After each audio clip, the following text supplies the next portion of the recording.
बंगाल में जितना सीट लड़ रही है पूरा का पूरा सीट भी जीत जाएगी तो बंगाल टीएमसी सेंटर में सरकार बना नहीं सकती है। अगर सरकार सेंटर में बीजेपी को कोई हरा सकता है तो वो कांग्रेस है।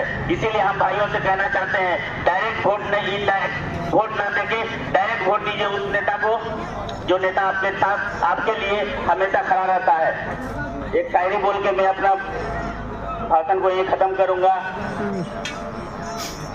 कि दायरे में सिमट के आया है, दायरे में सिमट के आया है, हर रवायत से हट के आया है, आंधियों को जरा खबर कर दो शेर वापस पलट के आया है।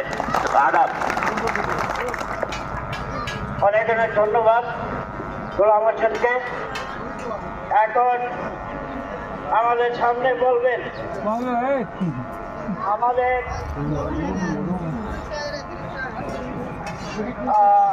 আমাদের ডিওয়াইফাই নেত্রী, আপনারা একে অনেকেই চেনেন,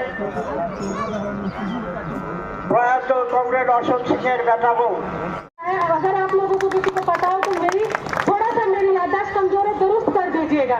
ये जो रास्ता घाट है, ममता बनर्जी 2011 साल से क्षमता में आई है, कितने रास्ता घाट हुए हैं, रास्ता घाट पास होते हैं, रास्ता घाट बन भी जाते हैं। कहाँ पे कागजों में टेंडर पास होता है, ठेका पास होता है, ठेकेदार पैसे भी उठा लेते हैं, लेकिन पुराने रास्ता में कुछ बजरी कुछ बालू गिरा के उसकी मरम्मत करके करोड़ों करोड़ रुपए मिल बांट के खा लिया जाता है, जनता को बेवकूफ बना दिया जाता है।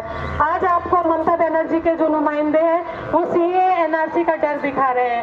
मैं आप लोगों को ये बताना चाहूंगी कि ये जो सीए एनआरसी कानून है इसके लिए सबसे पहले आवाज ममता बनर्जी ने उठाया था। 2017 में जब ये सीए कानून के खिलाफ आवाज उठी थी संसद में, जब ये सीए कानून जो था कांग्रेस ने जब इसका विरोध किया था तो फिर एक वोटिंग हुआ था कि अगर इसमें वोटिंग जो करेगा, अगर ज्यादा वोट हुई तो सीए पास किया जाएगा। तो वाम और कांग्रेस के जितने सांसद थे उन्होंने सीए कानून के खिलाफ वोट दिया था, लेकिन ये ममता बनर्जी के 22 सांसद